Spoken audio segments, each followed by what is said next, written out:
Welcome to this video on GPON. My name is Peter O'Reilly and I work at the CPOC lab in London. Before I start the presentation, I'd like to just go over some technology aspects. Why bother with GPON? Why bother with Gigabit passive optical networking? Well, consider that single yellow cable on the screen. That's a optical fiber single mode. On that one fiber you can have up to 32 customers. Next generation it will be 64 customers. Each customer can have high definition television, high speed internet, telephone services, and more interestingly you can have transmission both ways, transmit and receive on the single fiber. It's got some very appealing aspects in that it's passive. So the building on the right there, you'd run this one fiber into the building and it will go through an optical splitter to split out to 32 different subscribers. It is possible to have a second fiber and probably makes sense, so you have a backup, so if one fiber fails the other fiber can take over. The advantage of being passive is there's no comms room where, say in that building in the basement for example, you might need some power and air conditioning to put a powered Ethernet device to deliver Ethernet services to the building. With it being passive, none of this is required. In fact, the only power consumption is when the customer plugs in their set-top box, well, not set-top box but the equivalent, and plugs it into the mains and attaches the fiber optic.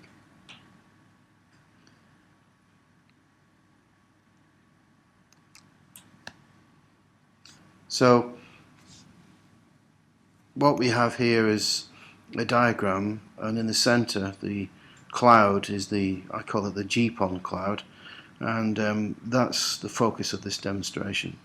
To support this we have the Metro Ethernet 4620, which you'll see in the lab shortly, and there are some terms to get familiar with. OLT, this means optical line termination, and this is a optical line terminal which will be in the central office or telephone exchange.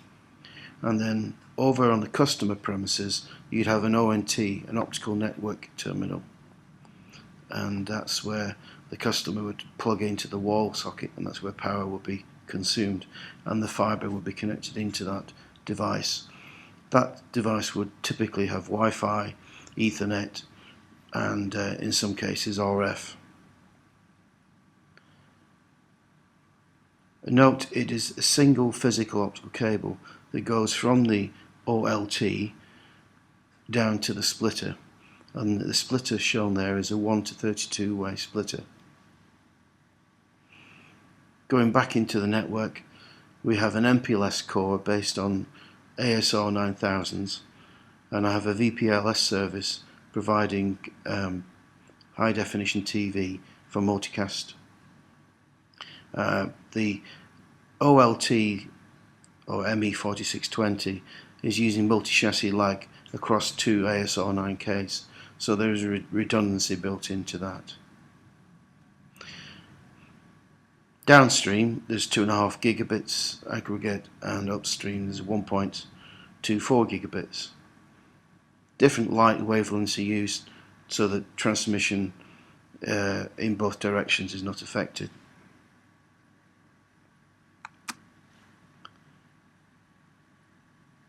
This kind of tube at the top there represents one single fiber, and it's just to illustrate the point that from the head end the optical transmitter on the left there is pumping out 1490 nanometers of light wave down to the subscriber, and likewise the reverse direction, the uplink direction from the customer premises, is using 1310 nanometers to return up on the same physical medium.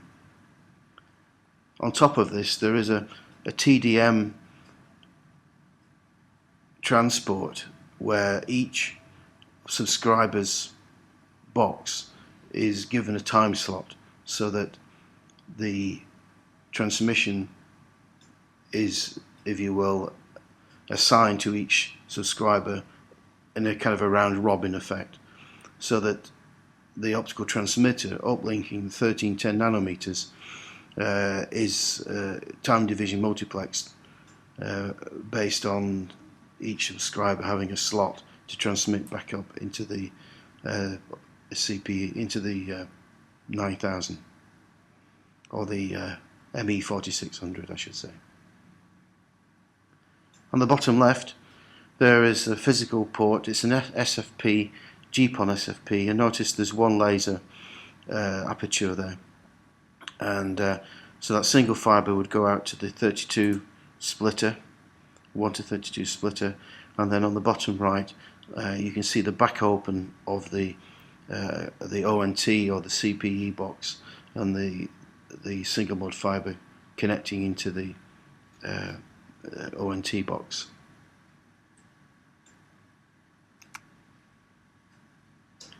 This is a photograph of the physical aspects. You've got the ME4600 GPON SFPs, and there's two in this case, because typically you would have an active and a backup. In this terminology, the working SFP is the active and the protection is the backup. And this goes down to the 32-way optical splitter. This is passive, and you can see on the bottom left in 1 and in 2, and that allows the working and protection fibers to connect into that. And then it gets split out to subscriber 1 all the way to subscriber 32. In the lab, this is the actual equipment, the ME4620. Notice I've got GPON working on the top left and GPON protection on the top right. These are the GPON line cards, and each of those fibers go down to the passive optical splitter in the bottom left, the 1 to 32 way splitter. In the middle I've got 10 gigabit uplinks which go up to the ASR9K chassis, providing us connectivity to the internet and the HD TV.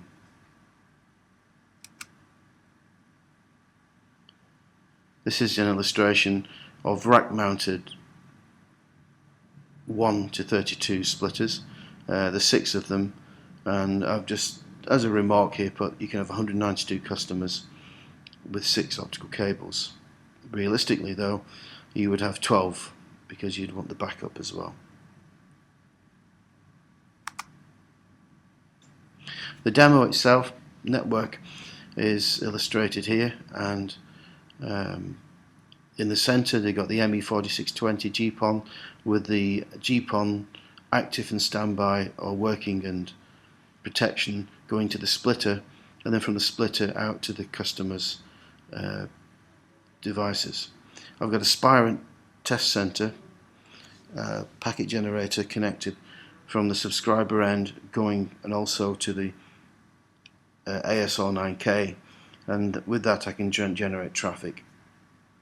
There's also a UCS running a VM with the Windows 7 VM running VLC spooling out high definition TV.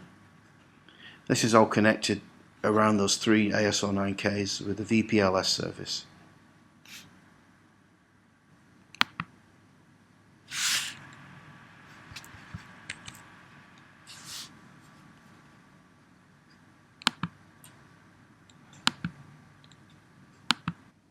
This is the ME4600 actually in the lab. With my laser pen I can point a few things out. These are the the switch fabric cards, and also the way we connect our web browser so we can communicate with the device.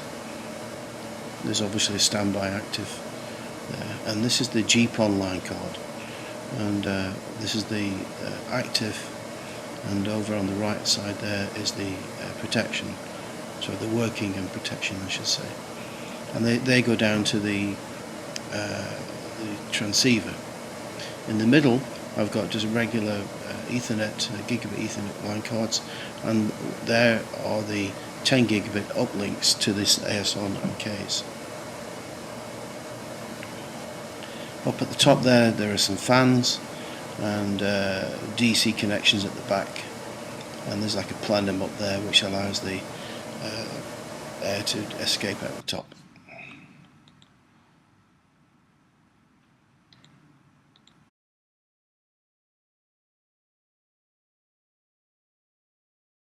Okay, let's use Internet Explorer to view the user interface for the ME4600. Only use Internet Explorer, otherwise you get odd results.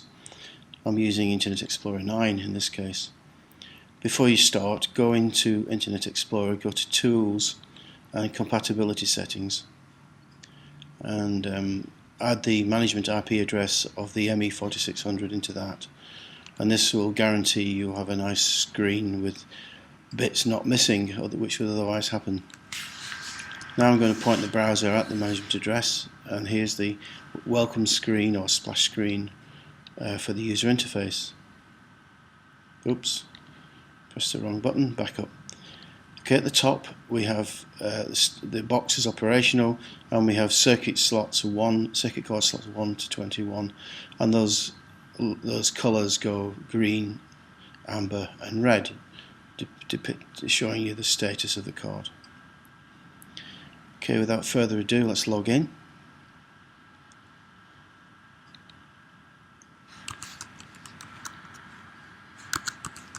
And once you've logged in, on the left hand side you'll see status, configuration and logs. So it's fairly self-explanatory. Status of the system, I can see the slots which correspond to the top of the screen there. Tells me what kind of cards in there, the state, temperature, CPU, memory and storage and so on. Local interfaces and modules, you can drill down into these individual cards from that selection. For example, on the passive optical network card, GPON card, I've got one SFP connected in.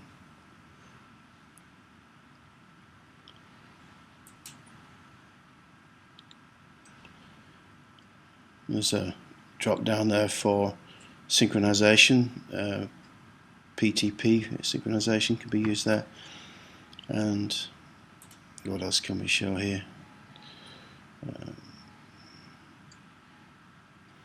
There's an interface going back to the ASR9Ks, the link aggregation, using 10 and 11 to 10 gigabit cards that go off, which should be shown on there, but they're not.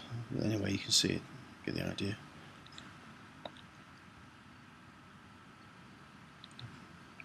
Services really are there to create VLANs, and this is what gets pushed out to the, or configures the customer's premises equipment. Here I can see at the moment on one remote equipment I've got via that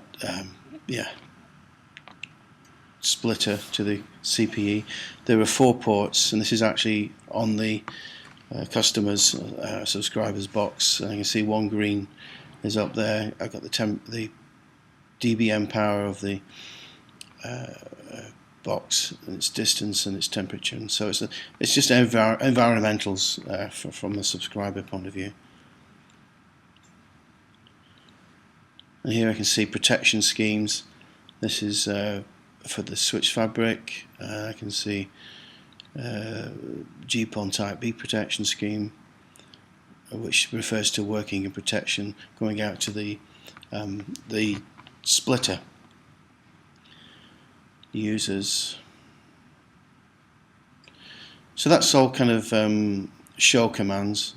The configuration is done from this drop down.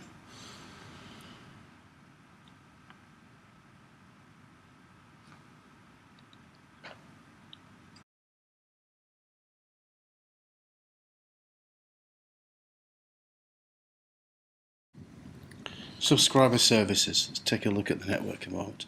Basically, this is a layer 2 network, and we can see from the subscriber where the CPE is that basically its VLAN's been moved across here or switched across here. On the tester point of view, I have two tester ports. One's connected to the ASR 9000, which is down here, and that's using VLAN 300, and the other side on that 172 network, and on the other side, okay, well so 300 is being switched across the VPLS network, or service rather, into across the MC lag into the ME 4600. Once that VLAN comes into the ME 4620, it's switched out to the customer, to the subscriber.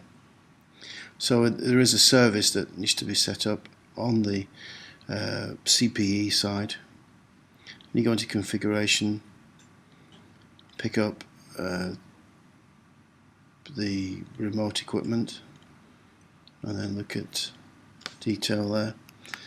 So this is looking at that particular customer CPE, and I can see it's running off slot 2, 16 port GPON, port PON number 1, and then down at the bottom of the screen there is the service assigned to the subscriber, and really that defines the V.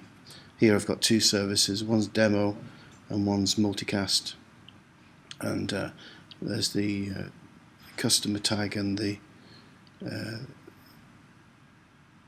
NNI tag and the UNI tag, 100 and 500.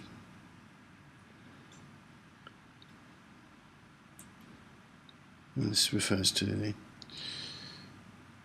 switching.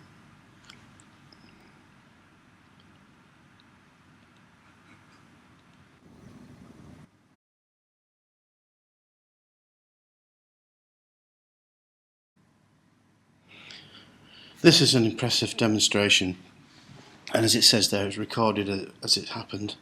We're going to simulate a failure of the protection, or as you know, there's a working and a protection fibre optic. And at the moment, on the GUI there, we can see that we are working or active.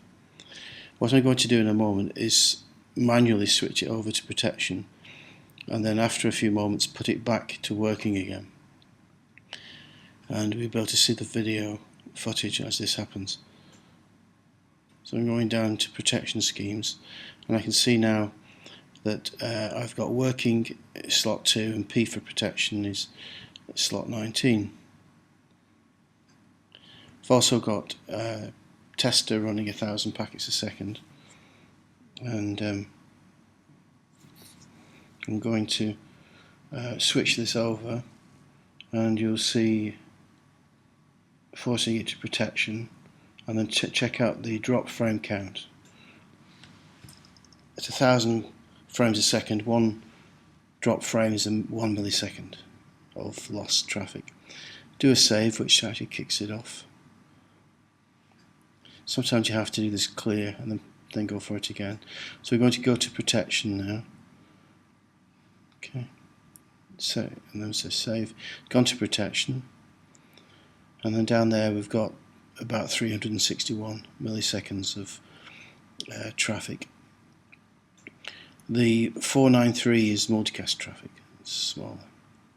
So now we're working on the protection part there.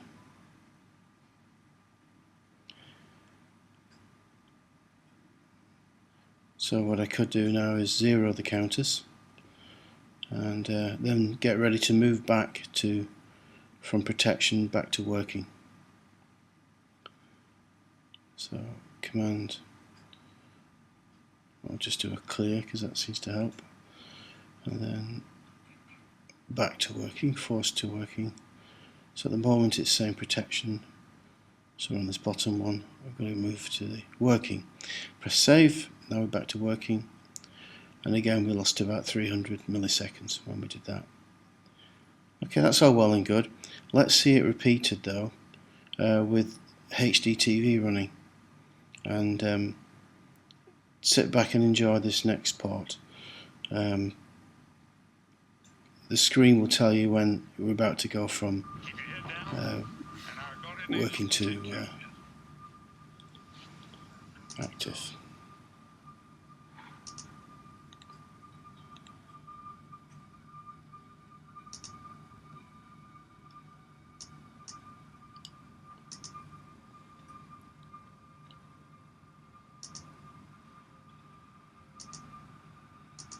Release the helmet tie-down strap.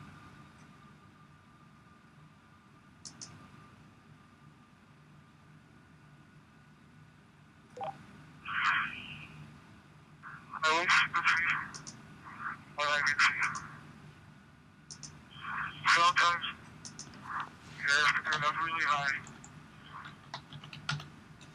While you are.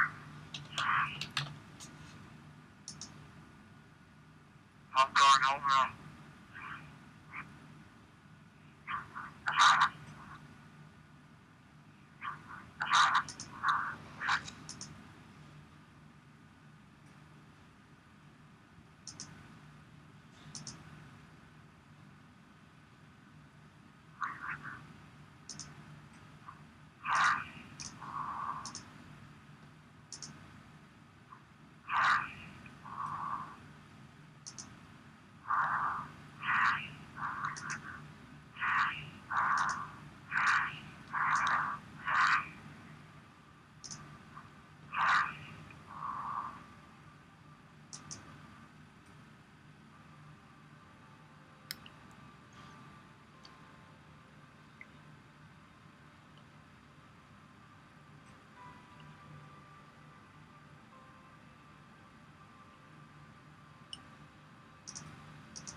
Well, that's the end of this video. Hope you enjoyed it.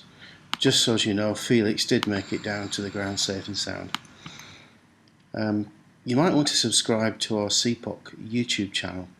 If you do a Google or a Yahoo search for Cisco CPOC YouTube, and ping that out and subscribe. Or you can copy the URL below if you're feeling brave. Right, well, this is Peter O'Reilly from CPOC signing off, and I hope you enjoyed this, and look out for many more videos. Thank you.